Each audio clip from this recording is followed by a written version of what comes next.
आम आदमी के लिए, लाडली बहनाओं के लिए, किसानों के लिए, लाडले किसान, लाडले भाई सभी के लिए ये जो योजना है की, और निश्चित रूप से हमने जो किया है उसको लोगों ने प्राथमिकता दी है और आशीर्वाद भी दिए, और इसीलिए ये मैं सभी कार्यकर्ताओं को धन्यवाद देता हूं महायुति के, जिन्होंने मेहनत की और इस मुकाम तक लाया है।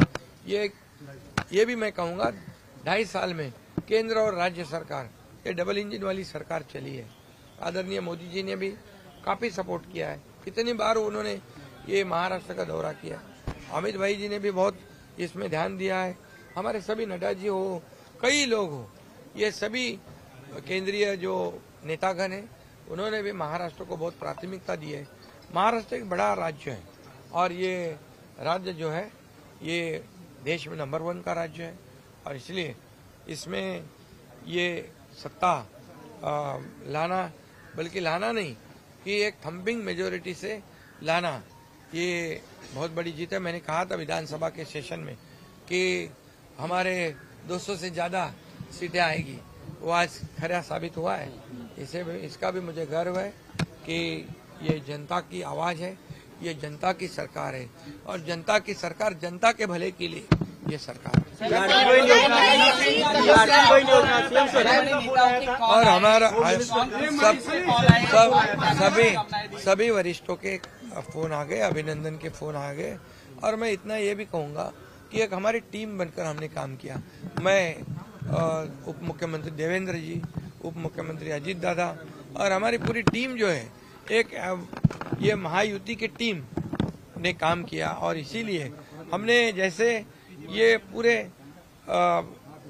सभी लोगों ने तय कर लिया कि ये सरकार जो है ये गरीबों की सरकार है और सभी लोगों को न्याय देने वाली सरकार है, और टीम वर्क की तरह हम लड़े और जीत गए। मुख्यमंत्री लाडकी बहीण योजना आणि शासन आपल्या दारी या योजनेचा खूप लोकप्रियतेचा फायदा झाला।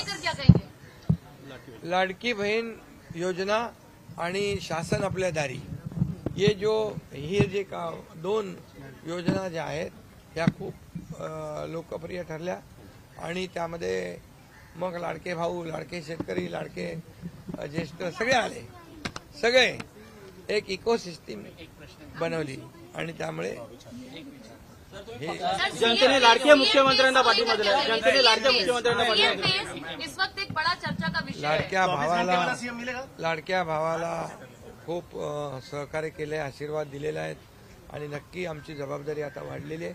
आता हे सगळे आकडे आल्यानंतर, सगळे नंबर अंतिम झाल्यानंतर आम्ही तिन्ही पक्ष एकत्र बसू, आणि जो निर्णय आहे तो, जसा आम्ही समन्वयाने हा निर्णय घेतला तसा समन्वयाने निर्णय तोही होईल। ज्यादा सीट मतलब मुख्यमंत्री पद है क्या? ज्यादा सीट मतलब मुख्यमंत्री पद है क्या? ऐसा मैंने कहा नहीं, मैं कह रहा हूँ, मैं यही कहूंगा कि अभी यहाँ पर पूरे आंकड़े आने दो, उसके बाद हम तीनों पार्टी बैठेंगी, वरिष्ठों से चर्चा होगी, उसके बाद जो भी होगा समन्वय से होगा। राजकारणात निवडणुकीच्या प्रचारांमध्ये भाषा घसरली होती, बापापर्यंत भाषा गेली होती, नेत्यांचे एकमेकांचे बाप काढले होते।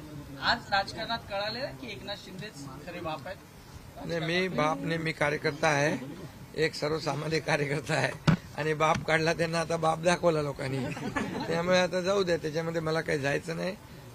मी आपलं काम करतोय आणि काम करत राहतो। छत्रपती शिवाजी महाराज की जय। एकनाथ शिंदे साहेब आगे बढ़ो, हम तुम्हारे साथ हैं। एकनाथ शिंदे साहेब आगे बढ़ो, हम तुम्हारे साथ हैं। हिंदू सम्राट छत्रपती बाळासाहेब ठाकरे लाडले भाई,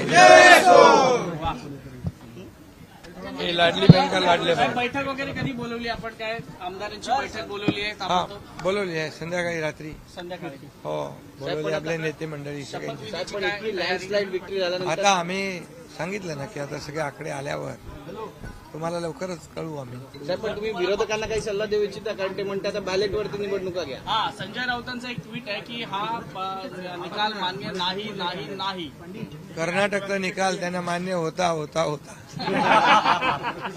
जिकडे जिंकले तिकडे ईव्हीएम चांगली, जिकडे जिंकले तिकडे इलेक्शन कमिशन चांगलं, जिकडे जिंकले तिकडे सुप्रीम कोर्ट हायकोर्ट चांगलं, जिकडे हारले तिकडे मग त्याच्यावर आरोप करणं, त्या यंत्रणेवर आरोप करणं, हे काय त्यांचं नेहमीच आहे, त्याच्यामुळे मी त्याच्यावर काय जास्त भाष्य करणं योग्य नाही. धन्यवाद. थँक्यू. एकनाथ शिंदे साहेब आप आगे बढ़ो.